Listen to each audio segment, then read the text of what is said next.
Okay. No, I don't know if this is this the right one? Yes. Sorry, folks. I don't have my glasses. Nothing was plugged in. Let me turn this off. Let me take this out. Hello, Simon and Floor. If somebody can hear me, let me know because I don't even know where any of the video are. And I can see where the video is coming from now. I'm trying to see where my glasses are. I see them. 1 second.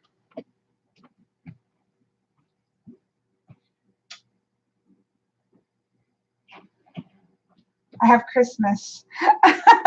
I have Christmas pants on. Okay, somebody can hear me. Yeah, I clearly was unprepared. I was really, I'll be perfectly honest. I was like back and forth whether I was going to even get on. I was like, okay, let's just start fresh in January and get back on track. But I really wanted to, I thought, well, this is a good conversation to have about resolutions, what is going on, what plans that we have for each other. So I wanted to at least come on and have that as our topic because I have lots of resolutions. My hair looks wretched, but whatever. That's one of my other resolutions is to get my hair under control as it grows out. Hello, happy holidays to people who celebrate holidays, to people who don't. I hope you're having a wonderful week. I look like I should look. I've been kind of running around cleaning. I've got Christmas all packed up and put away. I've got that done. Just kind of getting set for the new year. So I am big on the December 21st, the winter solstice is actually my sort of switch over. But up until that point, I'm generally really thinking about 2019, right? So I'm doing a lot of reflection into what worked in 2019, what didn't work in 2019, kind of resolving 2019. And then in between the winter solstice and January 1st is where I start to like shift gears, like, okay, I've kind of done the recapping and kind of figuring out 2019, and now I start to turn my face towards 2020 and try to figure out, all right, so now given all of that, what am I going to do in 2020 to make those shifts? And I do resolutions, and I usually keep them. I don't do like lots of resolutions, but I generally have a couple of big resolutions that I do. Like 2 years ago, my resolution was to kind of reclaim my own personal practice, which I did, and I was really thrilled with it. And then last year, one of my big resolutions was reclaiming my personal reading practice. Like as a professional reader, you sometimes read for everybody else and you don't read for yourself as much. And I had found that I had really slipped off like my own personal readings. And so this year really revitalized that, which I've been really happy with how that has turned out. So I do tend to have one or two big focuses for the year that I want to make shifts and changes on. And so I have to kind of sort that stuff out. So I figured, let's pop on. Try to end the year. It's been one of those years. I don't know about you all, but 2019 has probably been one of my most difficult years, probably since my son died in 2013. And that was like the end of 2014 was horrible. And 2019 was a rough year for me, really a really rough year. And so it kind of had that cumulative snowball effect where I feel like by the last 3 or 4 months, I've just been in scramble mode and I haven't liked that feeling. And so I haven't been able to be consistent about live chat. Some things have gone really well. Like my classes went really well. I enjoyed the whole year. Things went well. So it wasn't like it was a wretched year in general, but it was just a rough year. And I definitely don't want to repeat that in 2020. I think my card of the year, if you follow my Instagram, you've already seen it, but my my card of the year is a Two of Pentacles, which is perfect because I need that. I don't function well out of things being way out of whack. And I felt like with my sister's cancer and with a shift in, I had a part-time job that went even more part-time. So financially, Truth and Story took on a greater financial burden, or the majority of the burden. And so that was a scramble. So I felt like there were a couple big shifts, and it was just put me in scramble mode all year. And I did not appreciate it at all. And by the end, by the last few months, I feel like, you can only do so much. And there were things that, like consistency in live chats really died off because it was just like one more thing to try to get done. But I do feel like I learned a lot of things. And so, as we do, right? No matter how bad 2019 or whatever year we're coming out of, if we take the time to reflect about it and see like where were the things that went right, and what are the things that didn't go so right, and how can we take those things and kind of set ourselves up for better successes in the next year, I do think is really important. It's something that's always been important to me, to take time to see, all right, it's the Justice card, right? The Justice card is all about stopping for a minute, thinking about, okay, where were my good choices and decisions? Where were my not so good choices and decisions? What were the things that were outside of my control? Because that a lot of times, my sister having cancer and everything that stirred up, that wasn't anything in my control, right? So there are things, other people's choices and decisions that impact us. And sitting down and acknowledging all of those things, acknowledging the things you did right, the things that didn't go so well and you could do better at, the things that were outside of your control, let those go. You didn't have any control over them.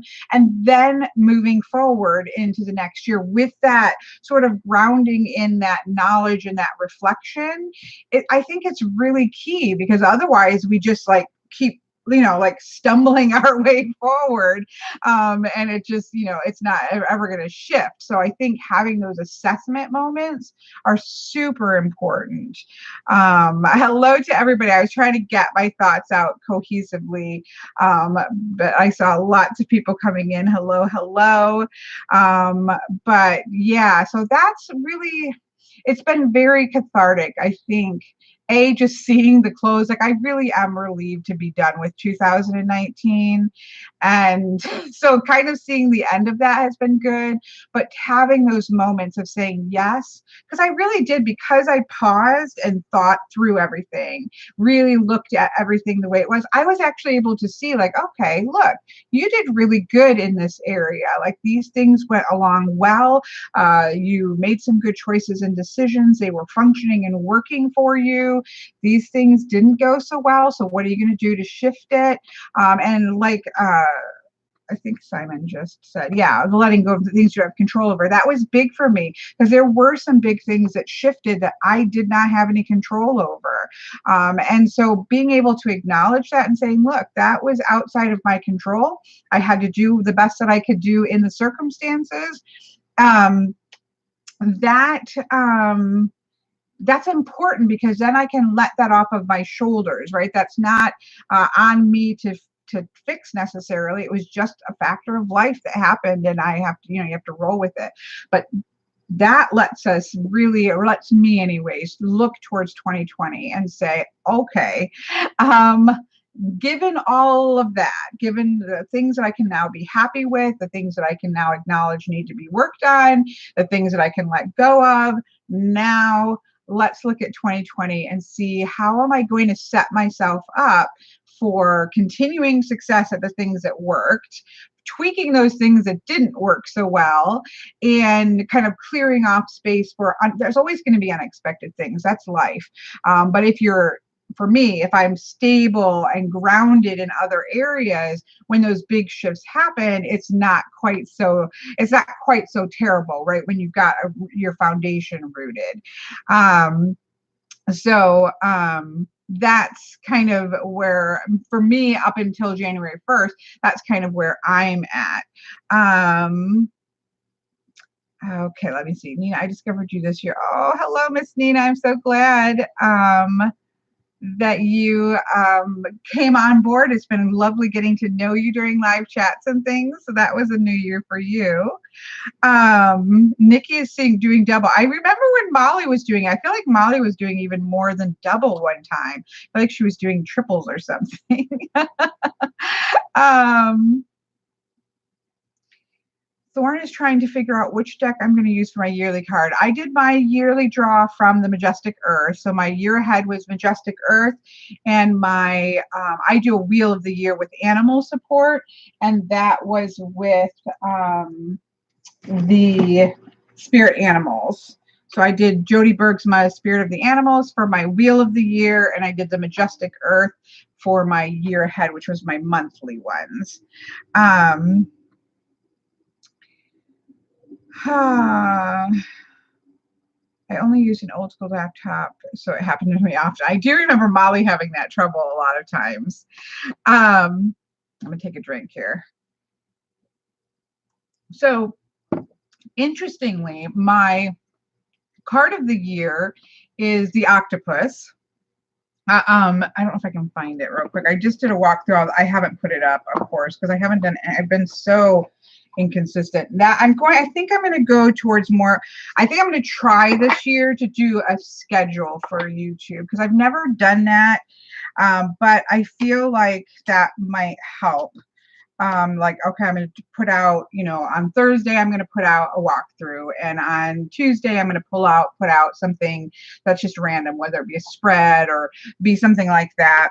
But I think I need to set a schedule up because then I can actually, if I have a day to film a bunch of them, I can schedule them out and be all set.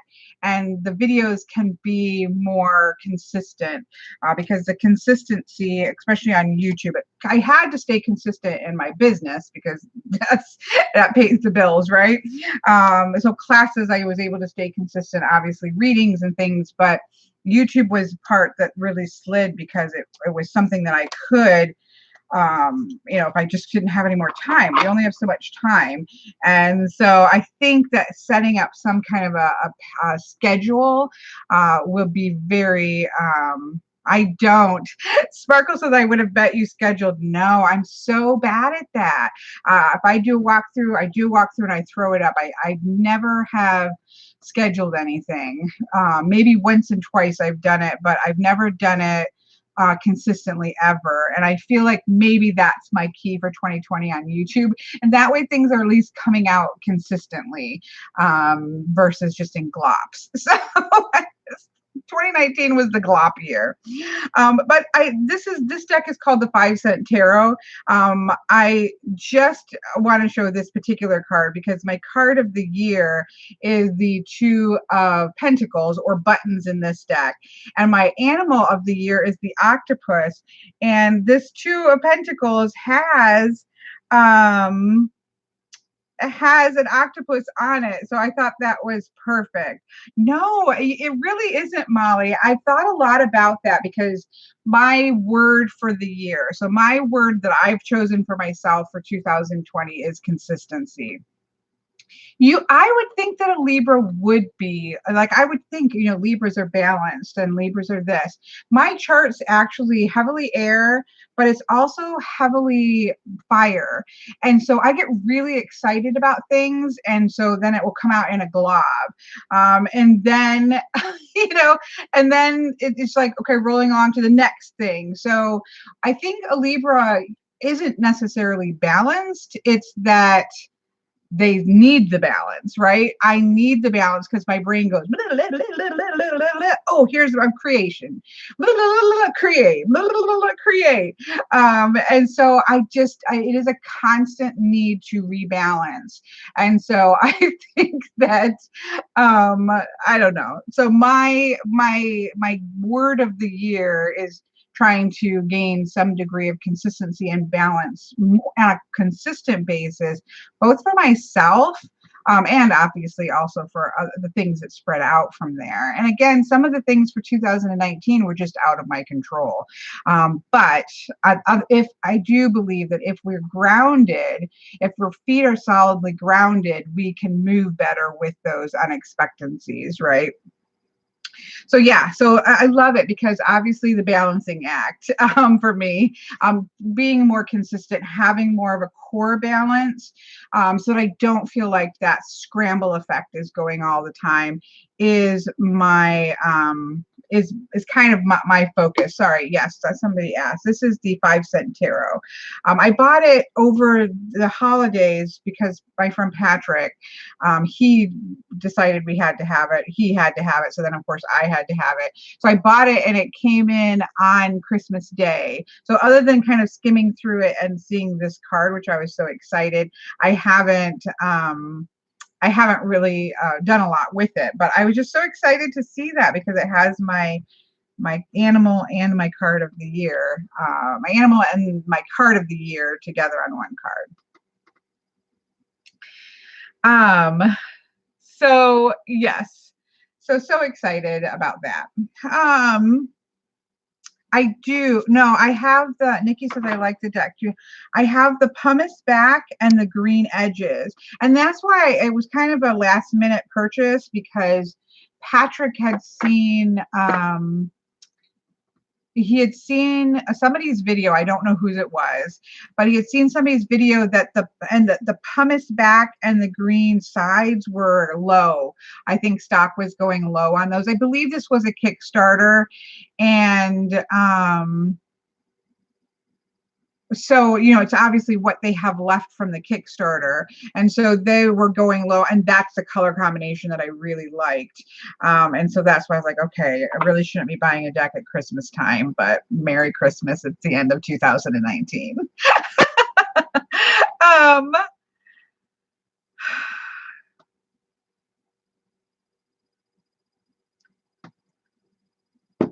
Okay. Kelly, do you have a video with your various news spreads and processes? I'm not sure what you mean by that. Like, I do have spread videos, but are you talking about maybe my year ahead ones? Is that what you're maybe talking about? Or new year? Okay. So getting that. So like my year ahead videos, or like, I do believe I have a video about year aheads. I do think I don't know if I have one on Wheel of the Year. I can do that for my first. I can put that out for my first process ones of Tuesdays process and Thursdays walkthroughs. No, that's starting in January. I may be dropping a bunch of walkthroughs out, but maybe I'll just schedule them. I don't know what I'm going to do. I haven't quite got there yet, but I would be happy to put one out, just kind of walking through that, what I do for the first of the year. But basically on the winter solstice, which is December 21st, I do a year ahead. So I pull a card of the year and a card for each month. And then I pull a wheel of the year. So I pull a animal for each of the spokes of the wheel. But I am happy to do a video about what I do at the beginning of the year if you would find that useful. Do you work with Bonefire Tarot? I bought it because of it. I do not. I do think it is absolutely beautiful. I actually think I traded that. I think it was a little busy for me, but I think it's a stunning deck. And I think that now, and it was also really thick cardstock, the original version was, but I believe it's you can get that mass market now. And so, so I would probably like that better. I'm a riffle shuffler. So things that are too stiff is actually something that I don't generally like to work with as much. So I might have to take a look at that. Can you please put out a video on the Wheel of the Year? I would like to learn it. Yes, I will definitely do that. I will try to do that before January 1st, or maybe on January 1st as the start of the year. The power, yeah, I didn't have, Nina, I was looking for, because my octopus I did not pull. Octopus, I had been getting lots of dreams and messages, and there's a book that my daughter ended up getting me for Christmas called The Soul of the Octopus, I think. And that book had been drawing me. I hadn't gotten it, but I had been, every time I'd see it at the bookstore, I was really drawn to it. So Octopus for the year was something chosen because I've been getting so many octopus messages. Um, so, so I had to look through all my animal decks, and I actually didn't have very many. I only had one that I found that had an octopus in it. Al says, is it too late to do a Wheel of the Year? Of course not. No, I actually have people buy Wheel of the Years all year long, when we just start whenever. But no, I'm still doing Wheel of the Year and year ahead readings. Actually, that's why this chat is going to be an hour long, because I still have to stay on top of getting caught up on readings. I took Christmas Day and Christmas Eve and Christmas Day and the Thursday, because my sister Joanna was in town. And so I just took all 3 of those days completely off, which was really nice. And I need to do that more often throughout the year, because that was another thing that I've learned, is I do have to schedule in some days off, meaning really when you work for yourself, right? When you work independently and you're your own boss and you work from home, it's really easy to go long stretches and you realize that there wasn't any days in which you did nothing work related.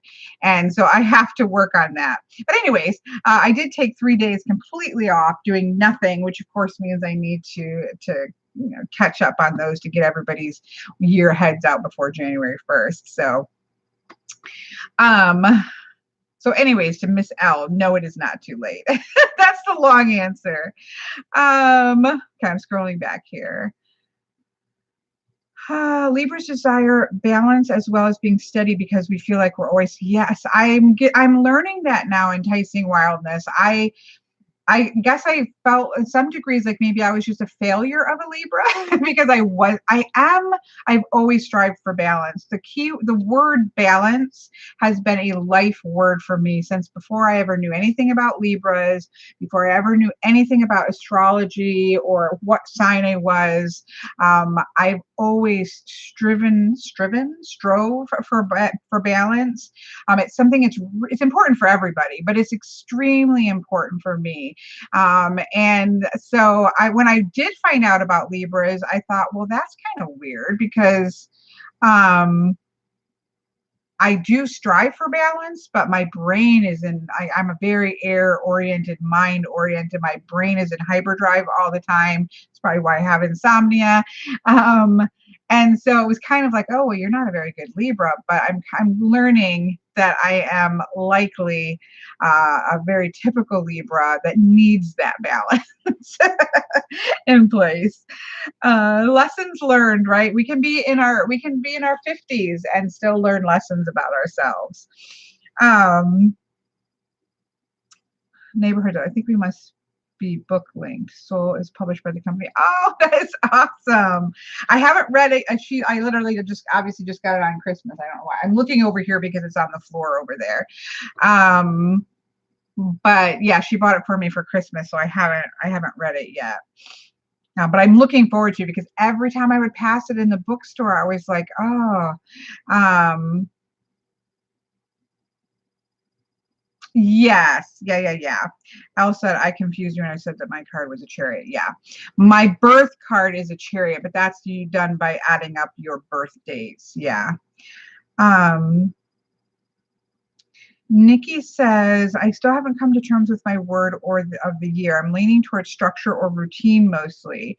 Yes, definitely. I think balance is about all of those things.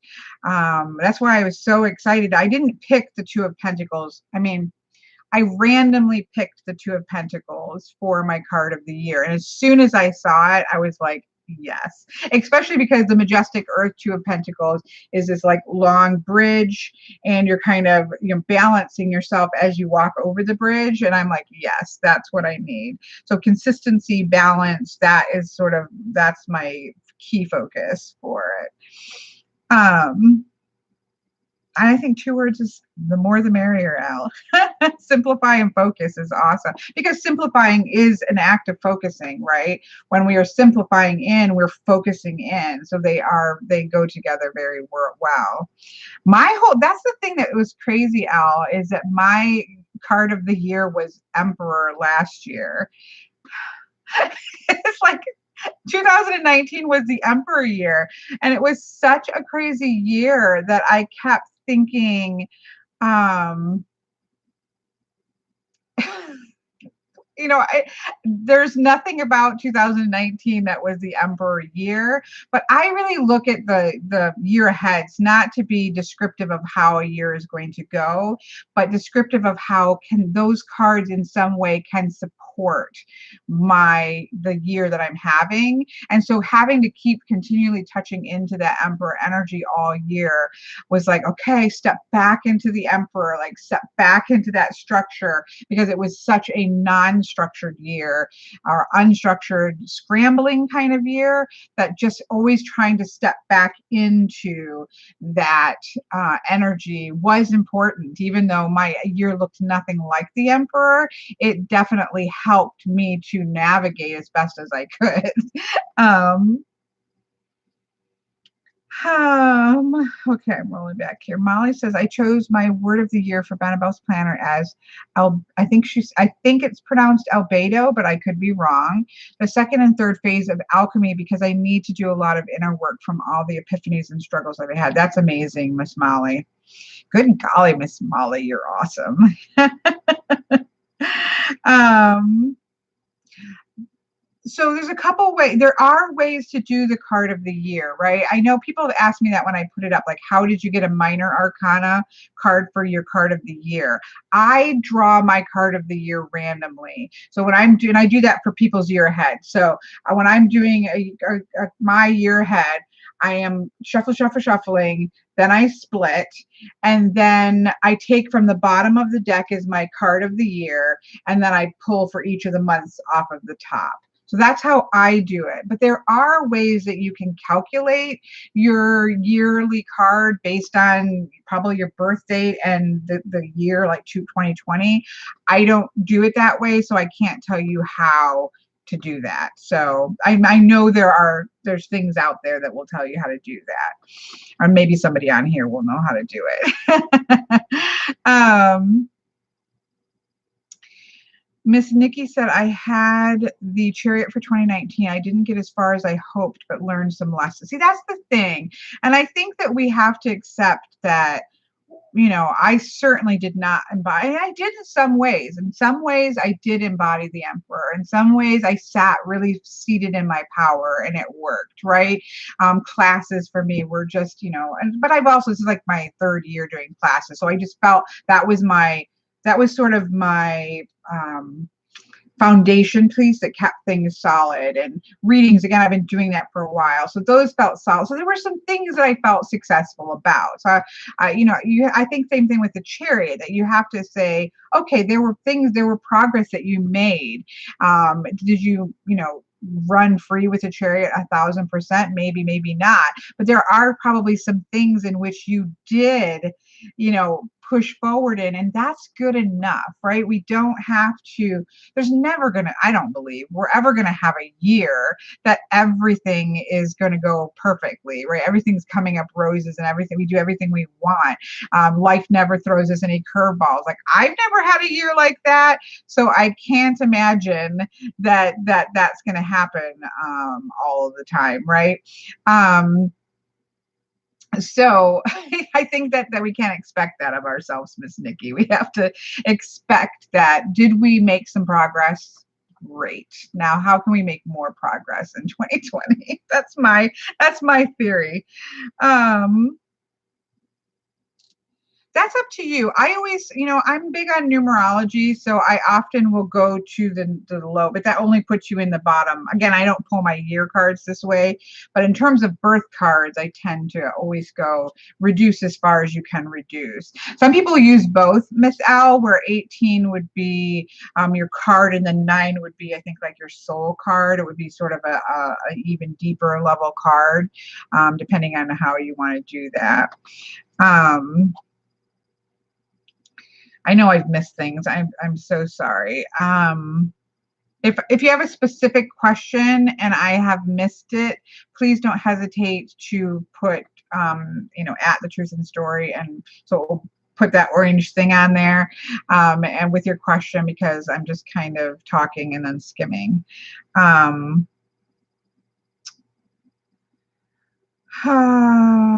Floor said, octopus delight in symmetry, find ease and balance. That's awesome. See, I need, and it went with my 2 of Pentacles. I know, I'm really excited to really dive into octopus energy. Yeah, I'm the same. Oh, well, flamboyant, clairvoyant, holding of my favorite name, I think. I prefer to just reduce 1 to 9 just because I'm kind of into that, like numerology, always reduce down to the lowest denominator. So that's kind of how I do it. Hello, Gail. Gail says, do you have a video where you overall review all of the decks you have in the bookcase behind you? No. I'm getting ready to do, I have a pile of stuff over there. So sometime between today and January 1st, it may be on January 1st, I'm going to do favorites of 2019 decks, but also teas and paints and all kinds of things, all my favorite things. I do have a video. I can't remember what I called it. Was it live? This cubicle, this is not my deck collection. If you're new to my channel, I have a lot of decks and they're kept underneath my bed. I have a very small apartment, so I keep them under my bed. This cubicle is all my historical decks. This cubicle are all my favorite tarot decks. This cubicle is all my favorite oracle decks. This cubicle are also my favorite tarot and oracle decks, but these are tarot decks that I use all the time for professional readings, and these are oracle decks that I use all the time for professional readings. So between these 3, these are all of my favorite decks, and I feel like I went over that, but maybe not. I'll see. If I didn't, I would be happy to do that kind of video, but I feel like I just recently did that. And then this cubicle are decks that I want to, both tarot and oracle, that I want to spend some more time with. I haven't made up my mind yet if they're favorites or not. So that's kind of what these cubicles are. And then I have one that you can't see over here that has all of my favorite Lenormand and Kipper and that kind of fortune-telling type decks over there. A lot of blue in your professional decks. Yeah, there is actually. There's a lot of blue. Some of them are also on my reading table. So I also have decks over there that I'm currently like doing readings with. I know I'm sleeping on all that energy under my bed. That is true. I have under the bed like containers. So I have one for hard case tarot, one for tuck box tarot, one for oracle, and one for fortune telling type decks. Okay, Terry, thank you, Terry. Terry says you went over all those decks in the live chat, parts 1, 2, 3, and 4, but mostly part 1 and 2. Oh, you're talking about the 12-hour live chat? Okay, so embrace the magical. So you might, whoever asked me that question, if you find the embrace the magical, and I did a 3x3x3x3 not too long ago, I feel, as well. But maybe I'll just do one big video where I powerhouse through them all. I don't know. We'll see. Thank you, Sparkle. I feel like I thought I had gone through those. So yeah, it looks like if you find the Embrace the Magical, we did a 12-hour live chat, and in the first couple videos, I go through everything in these cubicles. I don't think in the historical deck one, but in my favorites. Hello, Giselle. Welcome, welcome. We're just chatting. Miss L says, do you still have a ritual bag? I enjoyed watching your video on making one and what you put into it. I do. That is down on my Sacred Space shelf at the bottom in a box. I'm actually in the process of making up one for 2020 specifically. I haven't done a video about it because I haven't finished doing it, but I'm starting with a base of, so I do my wheel of the year, which I pull an animal for each of the wheel spokes of the wheel. For the winter solstice, the winter cross quarter, the spring equinox, the spring cross quarter, and all the way around, right? So I went out yesterday and found a charm for representing each of those animal energies. And so that's the core of what's going in there, but then I'm gonna have all other things. So anyways, I love that you asked me that, Miss Al, because I am in the process of making one just specifically for 2020 and the energy that I want to bring in, and kind of will feed that over the course of the year. So once I have it put together, then maybe I'll do a video on what I put in it and why I put that stuff in it. So maybe that will be interesting for you. And I found the cloud charm. So I've been charm casting for 4 years. I looked up the video where I first was putting it together, and it's been 4 years. And I have as a base of my charms,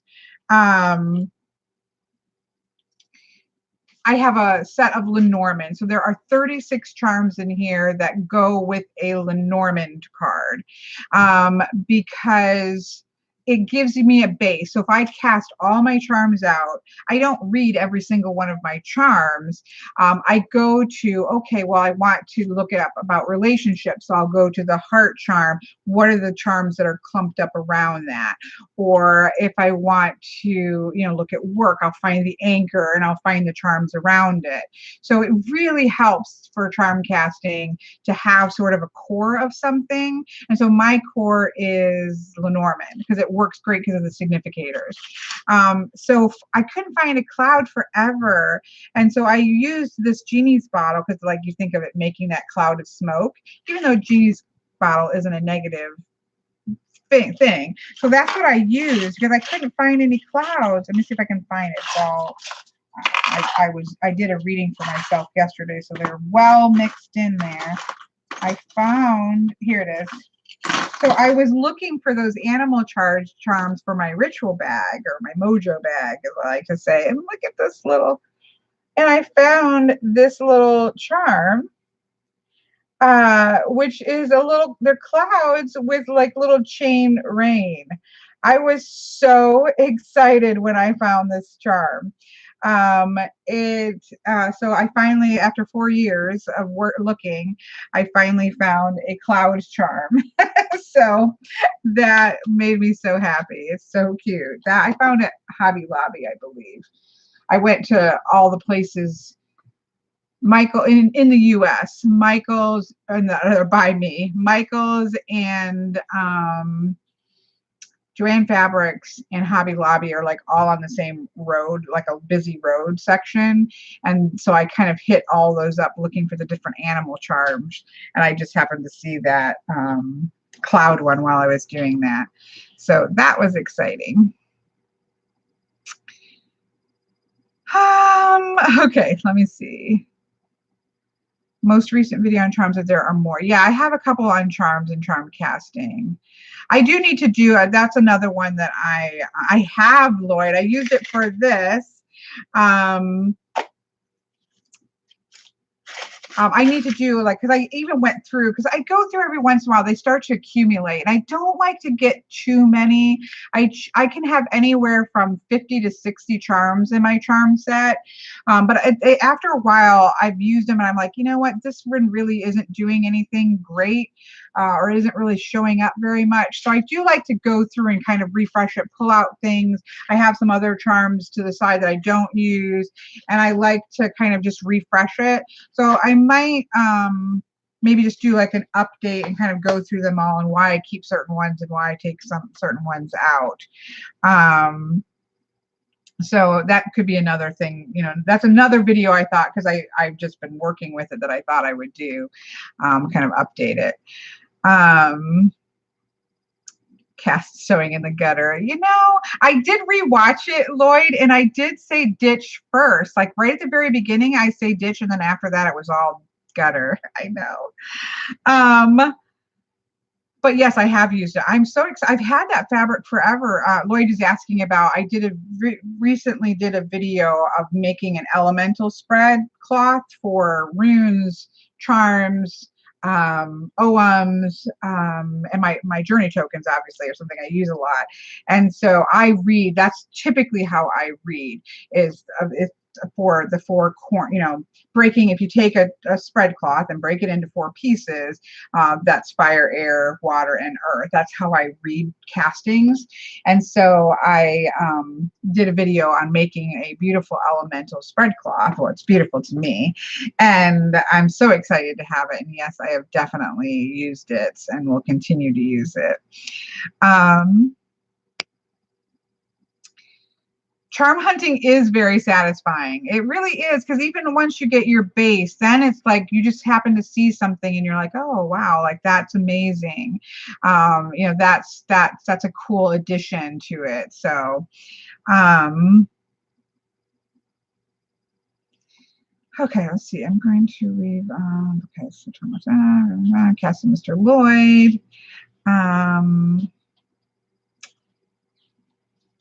Let's talk about rituals. I'm not going to get in on people's things. Yeah, I think that's another conversation. I'm just kind of skimming. If I missed anything, please don't hesitate to let me know.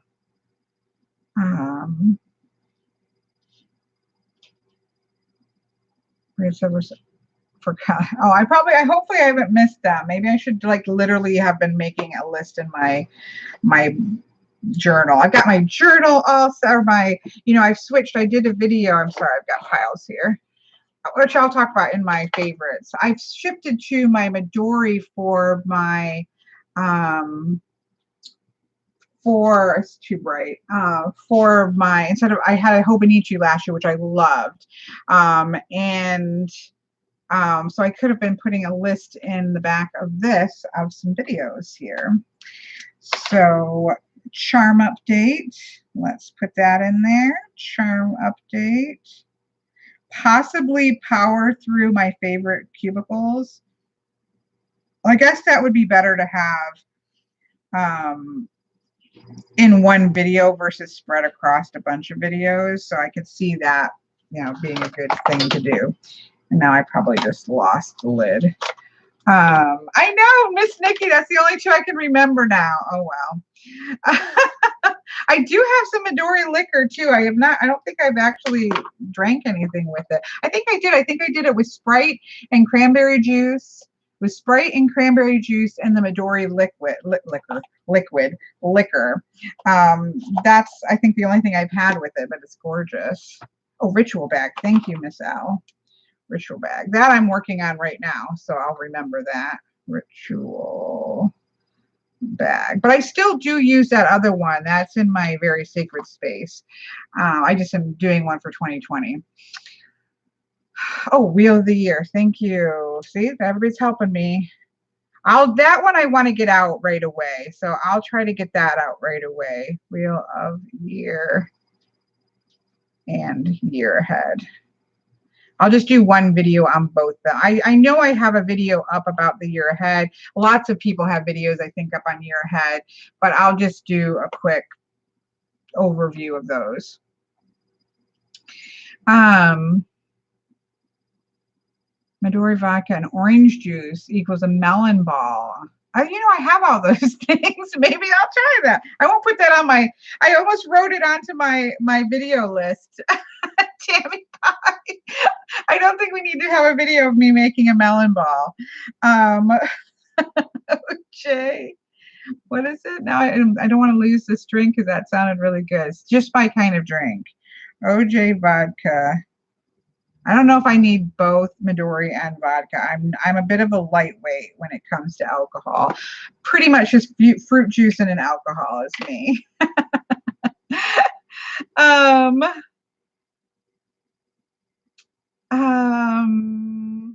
Terry says, I love your kitchen and oils.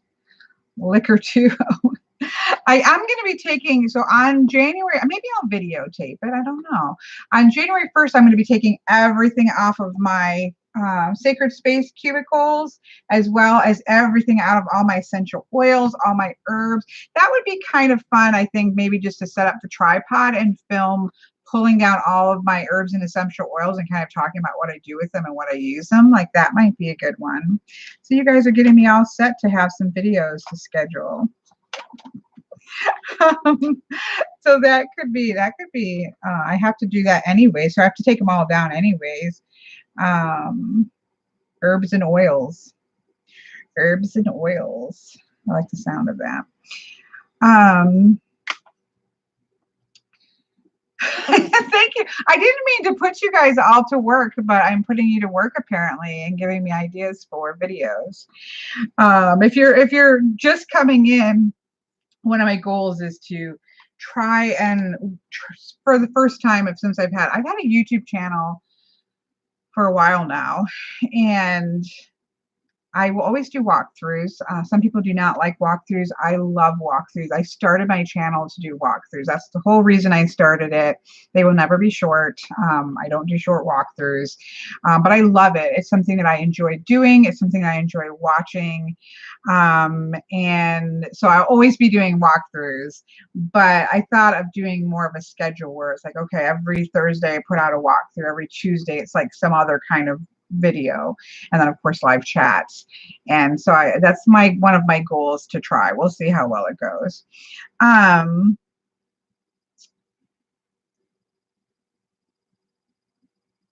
Topic chat, signs, tense, and okay, yes, I'll put that. I'll start a different list for that, Miss Topic chat list, because I do enjoy our topic chats. Like that has really been that's been something that I really thought went well in 2019. So let's see, topic chats on signs. Ooh, signs, portents, and synchronicity. I love the title. And I'm going to put your name next to that so we can give you credit. But it's scrolling. It's scrolling, and now I've lost it. Crystals, yeah. I'm doing my favorites video. I'm doing my favorite crystals. I have had some powerhouse crystals that I've really done a lot of work with this year. Yeah, so I'm going to be talking about those crystals, but it would be interesting. Pulling out all the crystals that I use would be pretty pretty much, that would be a heavy thing, or a lot of things, that's for sure. Seriously, I watch Kelly's walkthroughs on decks. I have no intention of buying because of videos. Thank you, Miss Molly. I know I have to let that go. One of the things Miss Nikki has taught me is to stop apologizing for all the time, because I do apologize a lot. It is, I've said it a million times, it's the inheritance of a fundamental Christian, probably most Christians, but it is the very ingrained inheritance of a fundamental Christian to apologize for existing on earth. And so it's a lifelong thing. But Miss Nikki probably has done the most to get me to stop apologizing as much. And this year I'm going to stop apologizing for my walkthroughs because nobody's forced to watch them. So you know, the people who want to watch them will watch them, and the people who don't will find the quick walkthroughs. There's lots of quick walkthroughs out there. And so my goal this year is to stop apologizing for my hour-long walkthroughs, because nobody has to watch them. Nobody has to watch them. So thank you, Miss Nikki. I'm going to give you most credit for helping me to reduce greatly my apologizers. Kay's a apologizer too. It's something that gets ingrained, and it's really hard to do. It's very hard to break. I've something that I've learned. I've known it about myself my whole adult life, but it's amazing how much that kind of mindset can become just part and parcel to who you are, and it is difficult to untangle those things, right? It's really difficult to untangle. I do think it's a special problem for women, although I do know some men who have the same problem, but I do think it does come extra for women. And then for me, I know much of it was to do with my really strict upbringing, where women were kind of like, you know, to be seen and not heard, and that sort of not to take up space, not to have your desires and the things that you want to take up space. And so it's very hard. I think the key is that it's just because you know that about yourself doesn't mean that you can quickly untangle that.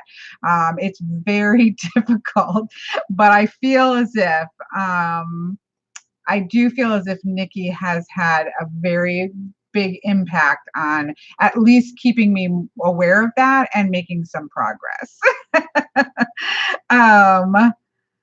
Miss Sparkle says, let's be real, we're in control of the content we choose to. It's true. People forget it a lot, though. I do believe people forget it a lot.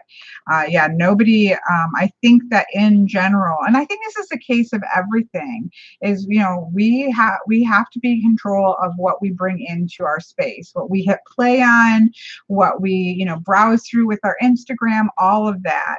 And I do it for myself all the time. And I think everybody's in charge of doing that for themselves. So I feel like there's really nothing to complain about what other people do on their feeds or their channels, because we have the option whether to watch or not watch.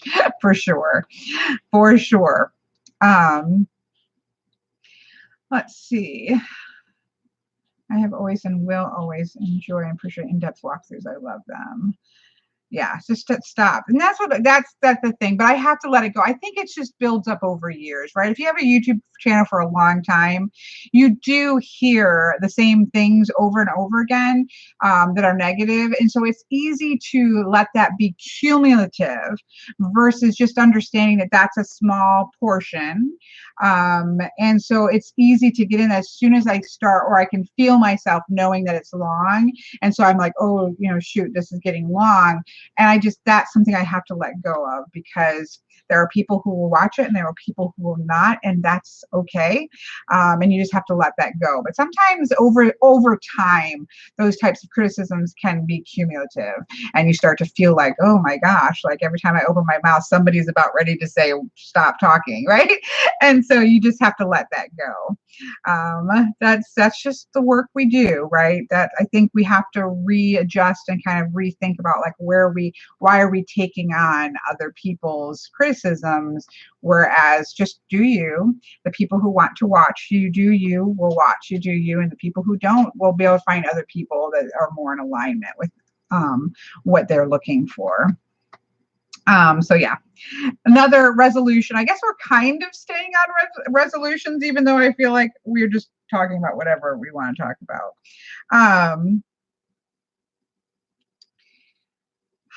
Let's see. Yeah, that's definitely something that people forget, is that you can speed up videos and be able to watch them quicker. Okay, let me just scroll back here. I feel like there was somebody that said something and I missed it. Shadows Truth says, not way out. There's no topic here currently. We're just rolling into, I'm mostly having to keep my time short because I do have work I've got to get done. So I do want to wrap up January 1st in a good space of being all caught up. So I'm like, okay, do I come on or do I just come on and do an hour and at least have that conversation, right? So I've done a 1.5 times, I think, Molly, but I don't ever do it. But I know you can, and people have told me they watch mine that way. So yeah, I mean, that works. Okay, scrolling back because somebody just had a question. No, I probably won't be fine. Here we go. Do you still feel the same way about the Fountain Tarot? Yes, I do. It's in my favorites. I think it's down here in the ones I use. Yeah, it's in my favorites and ones that I use a lot for clients. So yes, I do still feel the same way about the Fountain Tarot. It's not one that I use the most for sure. And that goes, I have a lot of decks. And so things come to the surface and I'm using them more than others because I'm excited about them. Like right now, I'm using the Light Seers a lot. But I do love it. And I do think it's one of the best modern interpretations of the Rider-Waite-Smith. And I think it is one of the best neutral energies. There aren't a lot of decks that have really clean energy, that it's not bringing anything to the table. If you're going to do a reading about maybe an emotional topic or something that has high energy, I don't really need the deck to go there. I need the deck just to be neutral so that we can deal with sort of the high emotions that are there. And that's something that I think the Fountain Tarot does amazingly. It functions very well as that neutral space. The other one that's really good about that is, it's the animal, the Naked Heart. I think it's back there in the corner. I'm not going to dump everything off of there, but I think it's the Naked Heart Tarot by Jillian. That is another one that's a very good neutral space. It's clean, neutral space. It doesn't bring its own emotion into this. So for example, if somebody was feeling really deep and lots of dark things going on, I wouldn't necessarily bring out the Marielle because that's some really heavy, dark, not dark as in bad, but there's deep energy there, and I don't necessarily need that in the tool because that energy is already in play. So I just like neutral grounds. Jeopardia for me does that as well. Anyways, so yes, that's the long answer to that. The long answer to that question about that.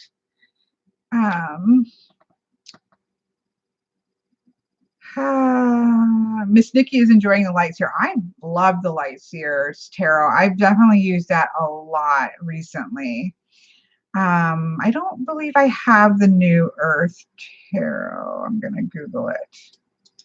I'm 90% sure I don't have the New Earth Tarot,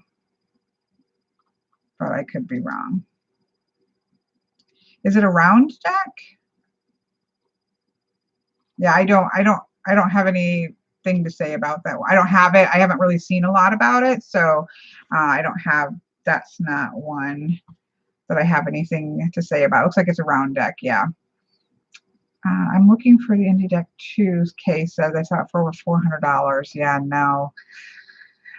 I've seen $400 to $600 on the Light Seer Tarots with the original card in it, and I do use mine with the original card in it.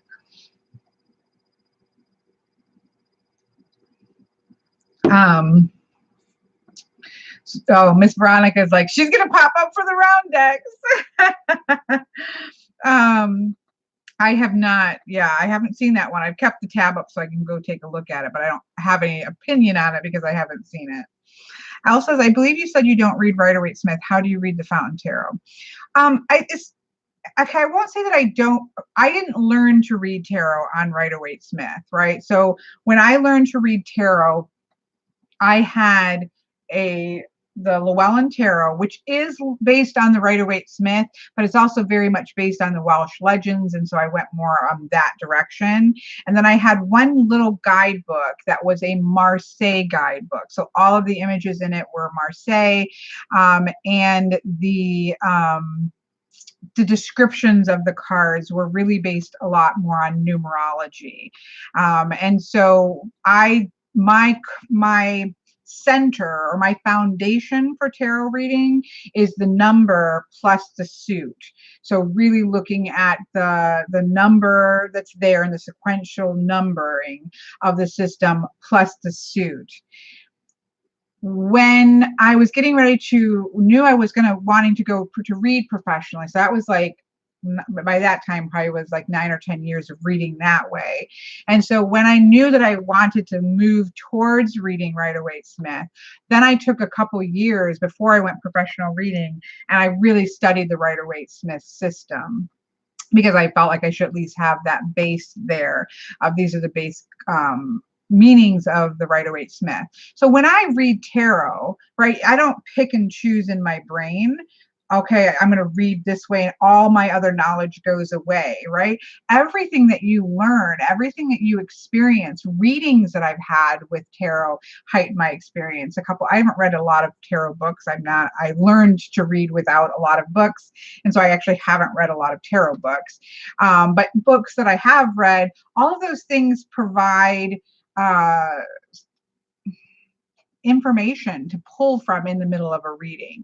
So I take in account Rider-Waite-Smith reading style of reading, or the meanings, but it isn't my foundation. So where Rider-Waite-Smith veers away from my way of reading, I don't feel obligated to stick with it. So you'll see that mostly in the sword suit, where the number system kind of got left out because they went, we know from Rider-Waite-Smith that they pulled from cartomancy, they pulled from some of the tellas, they pulled from various different places from the pips. And so sometimes that doesn't work as well, in my opinion, because they kept a lot of the spades meanings for the sword suit. But you have to remember, in cartomancy, you have a whole suit of spades, but you also have a whole suit of hearts, which is 100% positive. So they balance each other out. So there are certain cards that I don't align with in the Rider-Waite-Smith system, such as some of the swords, most of the fours, to be honest, other than the Four of Swords. Actually, that's the one that it does. But like the Four of Cups, or the certain things like that don't align. So then I recognize the Rider-Waite-Smith meaning, but it's not my foundation. It's not my go-to. So if the Four of Pentacles comes up, I can acknowledge the fact that Rider-Waite-Smith means greediness. But for me, the Four is about structure and stability, and then of course Pentacles is about earth. So it's about being stable with your resources, not spending your money. It's not about greediness, it's about being stable. And this might not be the time to put a bunch of money out there. It's not a time to spend my energy recklessly. It's time for me to keep that energy in a little bit more. It's more inward energy than an outputting energy with a four. So I don't ever, those Rider-Waite-Smith meanings are always there. I know them and I tap into them, but it's not my foundation. And where it doesn't align with how I read, I let that go. I might acknowledge it. I usually will say what the traditional Rider-Waite-Smith meaning is in a reading, but then explain the way that I read. So I think I just really went off on a rabbit trail, but that's okay. Hopefully that answered the question. And actually the Fountain Tarot, I think this started from the Fountain Tarot, is that the Fountain Tarot is actually really easy to do that with, because the Fountain Tarot is a great modern rendition of that, and it keeps a lot of those cards more open, so that you can read them even if you're not strictly Rider-Waite-Smith reader. So that's one of the things I actually like about the Fountain Tarot. I hope I answered that question, because I know I took a rabbit trail. Going back to the 5-cent tarots, will you be using the extra cards? No. I really like the unknown, and I really like the messenger one. So I might leave that one in for a little while. This is not a deck that I would use for clients, because it is Rider-Waite-Smith and it has keywords all over it that don't always align with the way that I read. So I probably wouldn't use it with clients, but I will be using, I do really like the deck and I'll be using it for myself because I can ignore the keywords. So I might leave those two in because I really like the messenger one and I really like the unknown one. But I don't generally leave extra cards in. Sometimes I'll leave them in for a while and see whether they mesh with me or not. Oh, I love the Majestic Earth. That is definitely like one of my top favorite decks. I love it. In fact, I bought a backup copy. I bought a backup copy because, not that I think I have to justify that, but I bought a backup copy because I used it for my year ahead, and I like to keep those cards up, but I use it all the time for client readings. So I'm like, oh, I can't have to keep taking my cards, so I keep my card of the year up, I keep my card of the month up. And I don't want to keep taking those down and finding them. So they are on Amazon. I bought the Kickstarter version, but they're also on Amazon. So I grabbed another one to just keep up on my space where I keep my cards. I love it. Love it, love it, love it. Yeah, it's the same quality. Yes, it just doesn't have the extra cards because I do have both. So the one with the Kickstarter, which I do love, the actual original star, that's one of the examples, is there's a different Hanged Man option that you had with the Kickstarter. The card is Aurora. The star card is Aurora in the regular version, but in the Kickstarter version, you get an extra one called the Star, which is one I use. So that that is that's there. Anyway, there's like maybe three or four cards. I can't remember off the top of my head, but there are the extra cards that you got in the Kickstarter are not in the Amazon one. But other than that, it's the exact same deck. It's the same guidebook. It's the same card stock. It's the same box, everything. Hello, Mr. Lloyd says, does anyone have the ARC? I do. It's way back here. I don't want to pull it out because I just cleaned out all my cubicles. It's in mine to kind of work a little bit with. There were some things I like about it and some things I don't. I kind of have mixed feelings about it, and I want to work with it a little bit more. But I do. The images are gorgeous. Like, it's not anything bad. I think my main conclusion to the ARC is I wish it had just been a big Oracle deck. And I think that's how I'll use it, is just as a big Oracle deck and really not pay any attention to the tarot things. Thank you, Miss Nikki. I appreciate it. Hello, Miss Nina's been here. Is this your last live of the year? Probably. Technically, I think Tuesday is Wednesday the 1st? I may get on live on the 1st, either the New Year's Eve, because I don't have anything, I'm not doing anything New Year's Eve. So my thought was to get on live New Year's Eve or New Year's Day, but it would just be a pop-up thing. So, yeah, the images are gorgeous, and I love the amount of animals that you get. I just wish it had been just an Oracle deck, but that's just me. Yes, I am going to pull. Did I miss something else? No, I saw that. My thinking is I'll probably get on New Year's Eve. Again, a lot of people are going to be gone, but I think I might just, yeah, we could have a sing-along because I didn't do it again. It's just been one of those years. I've gone through the guilt phase, and now I'm just like trying to let it go. It's like, you know what? I did the best I could. I did the best I could, and some things got a little less consistent. But all in all, 2019 is done, right? But I don't have anything going on New Year's Eve that I'm aware of. So I'm thinking, I just don't have any set time. I don't want to say a time until I can figure it out, but I'm thinking, it'd be fun to do something and pull for the year or something like that. So I would say New Year's Eve or New Year's Day, I'll pop up here.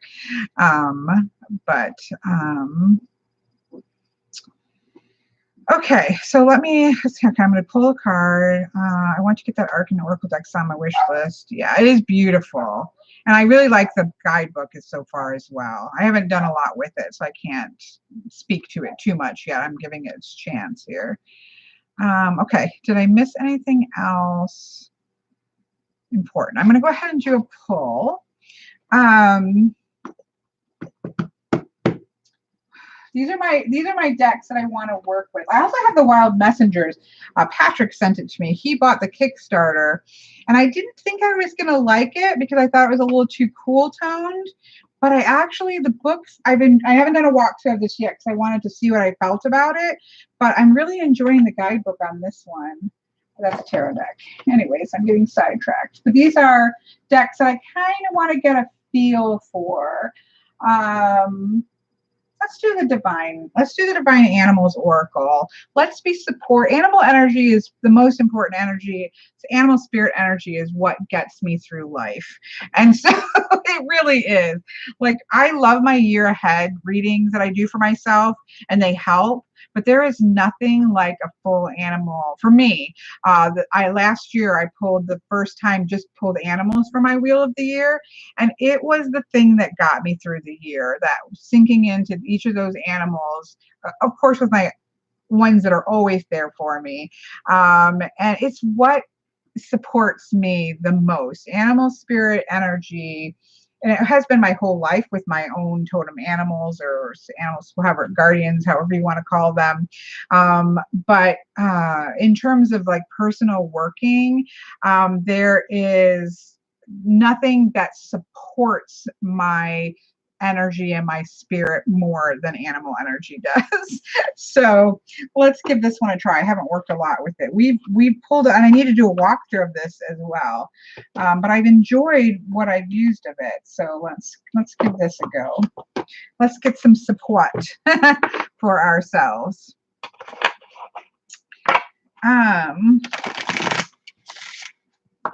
Animal kin and power animals are my favorite. I don't know if I have either one. I have the animal kin. I don't know if I have my favorite deck is, my favorite animal deck is definitely the Jody Bergsma. I love this deck. I just wish there were more cards. I do love Colette Baron Reads because there's 68 cards in it. So I like that there's a lot of cards there. But yeah, I'll have to do probably this year. I'll probably have to do an updated animal deck one. I have a whole video of all like my animal decks, but I'll probably need to do an updated one for 2020. I really liked those. The videos that are theme based, like I did one of all the shamanic decks. I have everything pulled almost to do a botanical deck one. But I like the theme-based videos, but I probably need to update some of those. I love Spirit Song Tarot. That's probably my favorite of the tarot decks. I really do think that she did an amazing job. I will say, just because it won't probably come out right away, I did do a walkthrough of this. I just haven't edited it. But this 5-cent tarot, while it has keywords that are mostly based off of like Rider-Waite Smith on the cards. If you read, there's a little guidebook in here. There's an animal on every single one of these cards. And I have to say that this little guidebook, it's very small. It's just a little guidebook. But each one of the things is really focused on the actual animal. And I really like that. I really like, and there's some animals that you wouldn't think of, and she does a really good, or he or she does a really good job with turning this really into a great animal deck. I really have enjoyed that so far. Again, I've not had this very long, so but I really liked that about that. The Arc Animal probably has the most because that has 100 cards between the Oracle and the Tarot deck. And what I really like about that is that in the Tarot deck, the animal name is first and biggest, and then in small letters, it has the title of the Tarot deck. And so I'm going to use it as just an animal deck because I'm not always in alignment with kind of the tarot deck way that the tarot deck is, and the keywords are very much based off of tarot. So I really wish that it had just been an oracle deck with the keywords of the animals, not of the tarot deck. So I have mixed feelings about that. But as an oracle, in terms of a number of animals, that definitely has the most animals, and so for that I'm excited. It's gorgeous. So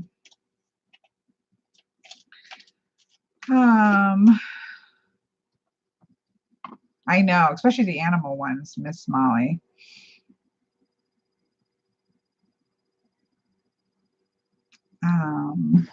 Spirit Song is gorgeous, but the thing about Spirit Song, Miss Molly, is I think that I do believe that I'm blanking on her name, which is ridiculous because I should know her name. Paulina Cassidy.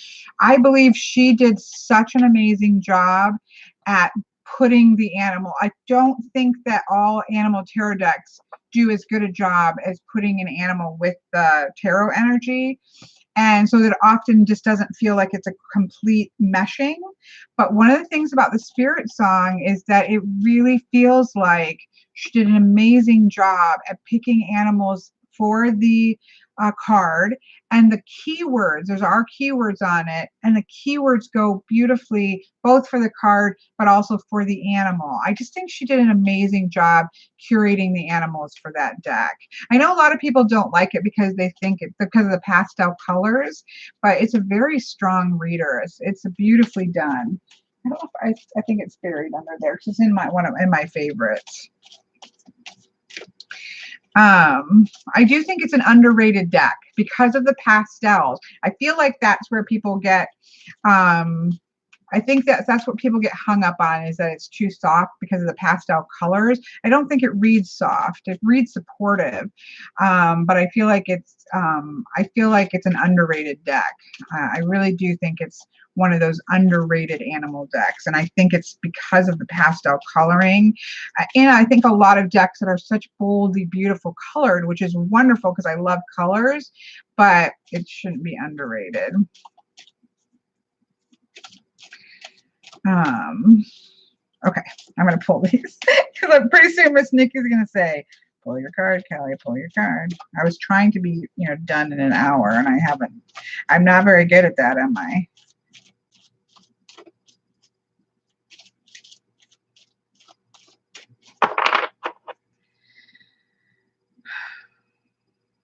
Let's see what support we can get. We've got the beaver card here. Me too, Miss Nikki. We have the dog card with companionship. And then the last card we have is a beautiful jaguar card. Makes me like, no, and with release. So here we have companionship, work, and release. And I really like this because we're ending the year, right? What I like about this deck so far, again, I haven't worked a ton with it, but what I like, is that it's very much more balanced in masculine energy, which we don't get a lot. So I really appreciate that.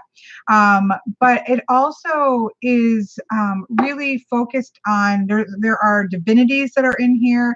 You really have a melding of energy that I find to be really powerful in this deck. I do like it. I just haven't worked with it a lot. So our first card is work. So this to me really resonates with what this period of time is. Like I talked about, from this winter solstice till January 1st, we kind of need to do that work, right? We need to do the work of wrapping up 2019, kind of clearing the slate, doing all those things. I'm not going to repeat myself because I tend to do that. But doing the work of wrapping up 2019, but then we need to lean into the companionship. We need to lean into that energy of connecting, reconnecting then, because sometimes in that sense of wrapping up life and wrapping up work and wrapping up what we're trying to achieve in life, or to wrap things up, we kind of withdraw. I find December to be a withdrawing month anyways, due to grief work.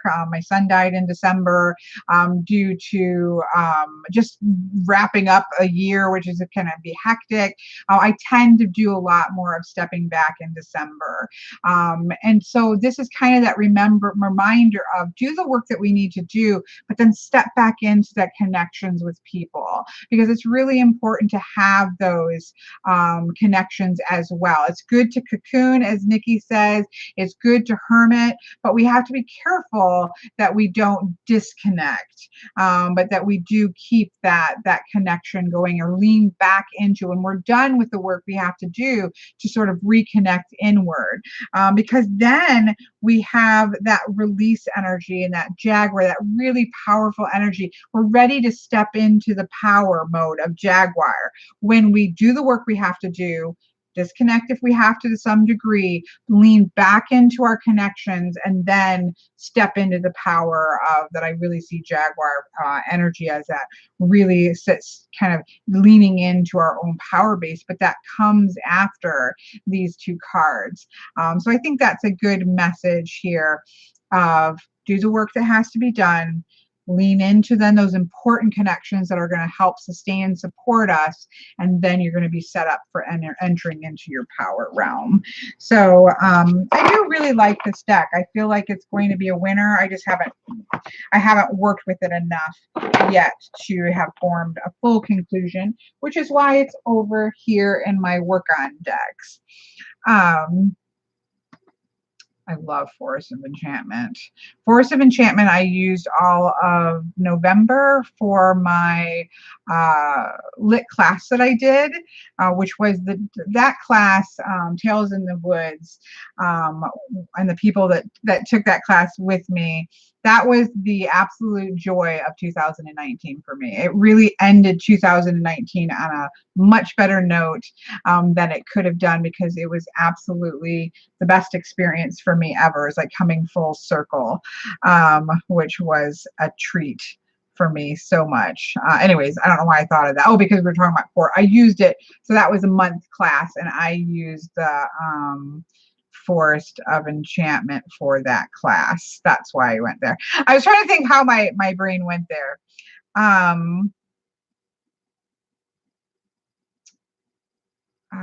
think Kay had asked me a question and I lost it. So yes, let's do a last Art of Life pull for the year. We definitely need to do that. If you haven't been watching, it's been almost this year, most of this year. I don't know. I think we started, a tarot student started it with us, talked me into pulling it, and it just became a thing we did every week. But I think we did this most of this year. We pull this for a card for the week. And so finishing up and having a last pull, I think would be fantastic.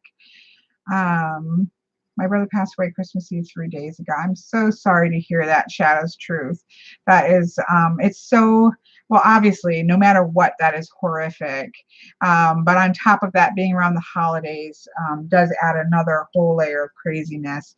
And so I'm so sorry for your loss and your family's loss. And I think stepping into and kind of just leaning back into support, and whatever support you need is going to be so key for you. And I'm sorry for that.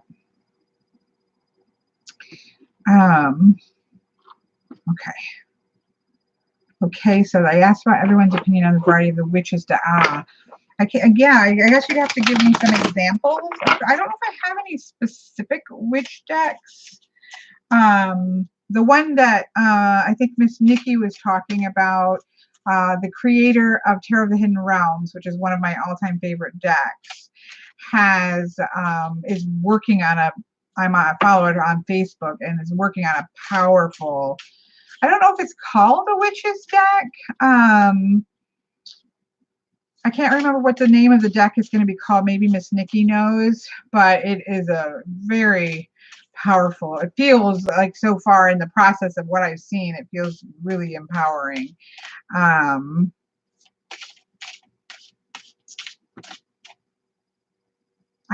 The Ravenwood Oracle has been a kind of a miss for me. I actually have that in a pile to get rid of, although I need to do a walkthrough of it first. I loved the book, and I do like the Oracle, but I don't feel like it reads very cohesively. But that's just me. It feels, I don't know. I can't put my finger on it. I love the images and I love the book. I think I was disappointed that there's very little masculine energy in it, and there are men or masculine entities in the book. I know, and even there are covens in the book that are both genders, but it is, the first book does follow the one coven that is very female oriented. But I think I was disappointed that the Raven Song didn't have, I think it has like maybe 2 cards that are masculine energies, and I was just disappointed in that. So I don't know. Again, I love the book. I love the artwork, but it didn't, it's not an oracle deck that I reached for because of that.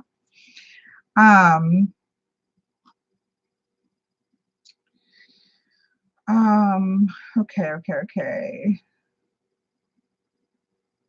Oh, Miss Rachel, I'm glad I caught you live even at the tail end. Happy New Year to you. Kelly, thank you for all the space you hold for the community. Oh, thank you so much, Miss Rachel.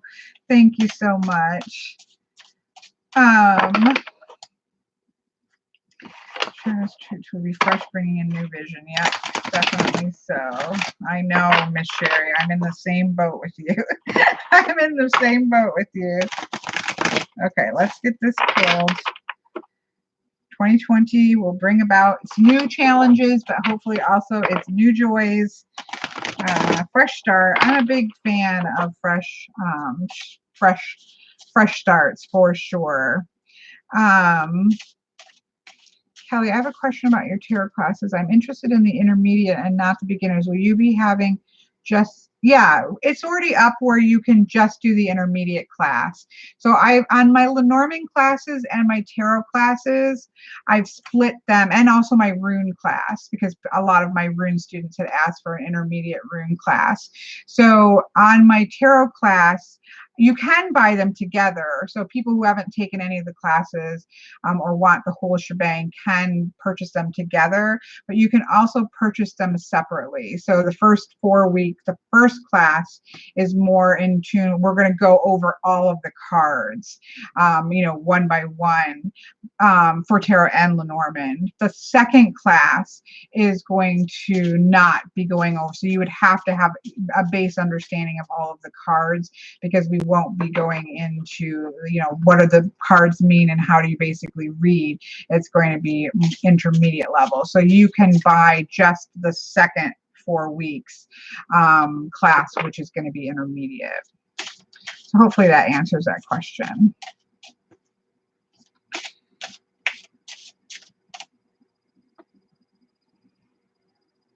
Thank you for capitalizing. That really helps. If you see how Miss Lori does that, either putting at Truth and Story where it makes it orange, or putting like those caps there, it helps me to see it because otherwise I miss things. Okay, so let's pull a last of our Art of Life cards.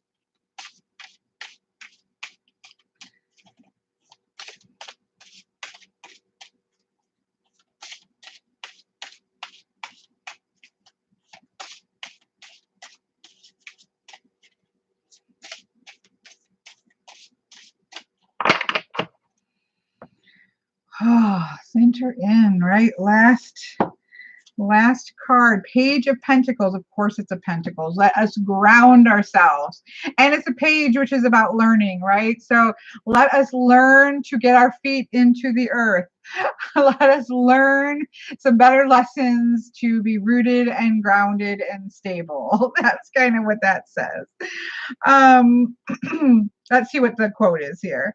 The quote is, the first step towards philosophy is incredulity. I can't say that word. Incredulity. Is that, am I saying that correctly? I know what it means, but I feel like I am slaughtering pronouncing it. that's that willingness to learn. So having that open expression, right? Having that desire to learn, and that being able to see the world fresh again, has that kind of feel there. And I love this lady back here. Look at her.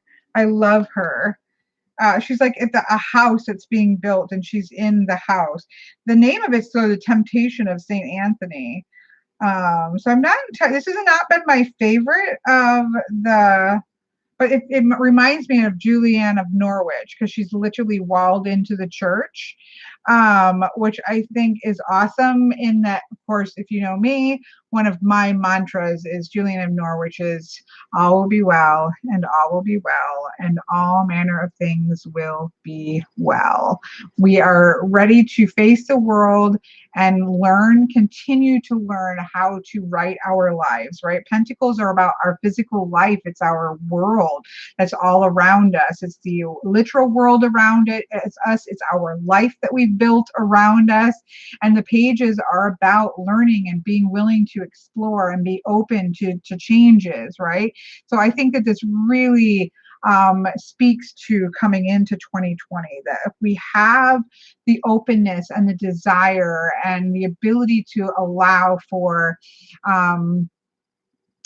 us to learn, continue to learn, to not be shut down, to not lock up the gates, but to be open to continuing to learn and to change and to shift our worlds around us. It's going to be okay. All will be well. All will be well, and all manner of things will be well. Just stay open to learning new ways to exist in your world and to create the world that you want to create. So I think that's quite a lovely way to exit 2019 and look forward into 2020. We all have to exercise a little bit of faith in ourselves, like the star card tells us, to navigate our world. No matter how 2019 went, we have to trust ourselves and have that faith that we are going to find a way to navigate through the next year. And so that's what we do. Keep on keeping on, right? I did see that, Caden. I saw it at my Barnes and Nobles. And I love Charles Dickens. I haven't looked at it yet. It's one I do actually want to see. I don't know if anybody's done a walkthrough of it yet. I need to look at it and see. Excuse me, but I did see that. Okay, so I am going to wrap this up. I know it's early, but it's also later than I expected. We're meeting halfway, right? Because again, I just have work I've got to get done. But I'm really glad that I did get to come on and chit chat with you guys. And again, I will be popping up. I don't want to set a time right now. Maybe I'll post it on my Instagram and Facebook page when I can see like when would be a good time for me to do so. But I do intend to pop on probably on New Year's Eve, because I don't really have any plans that I'm aware of for New Year's Eve and or New Year's Day, just to kind of pull some cards for the new year and just kind of wrap things up. So that's my intention, and I'm looking forward to that. One last thing in 2019, or the beginning of 2020, because I, for one, do look at the beginnings of the year with hope. And after 2019, I think a lot of us need a little bit of hope in 2020. And so I do have that feeling that, let's learn from 2019 and enter into 2020 with our best foot forward. Yeah, well, New Year's Eve would be the 31st. I'm kind of leaning towards that it would be the 31st. But I just have to sit down and look at my schedule. So I'll try to post it And if it is the countdown night, it will be earlier in the day, so it shouldn't interrupt that. And again, I think a lot of people will have plans, but some of us don't, so that's okay.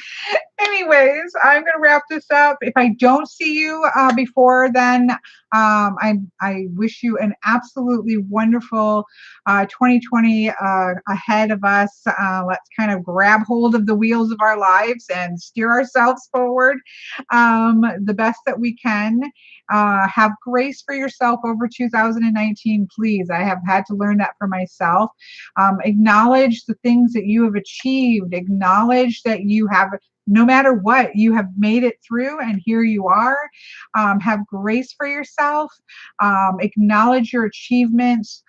Acknowledge also the ways that we might have messed up, but then let those go. Let go of the things you don't have any control over, and have grace. I think that should be one of our words for for all of the year should be grace. Have grace for yourself and have grace for others. And goodbye. Love you guys all.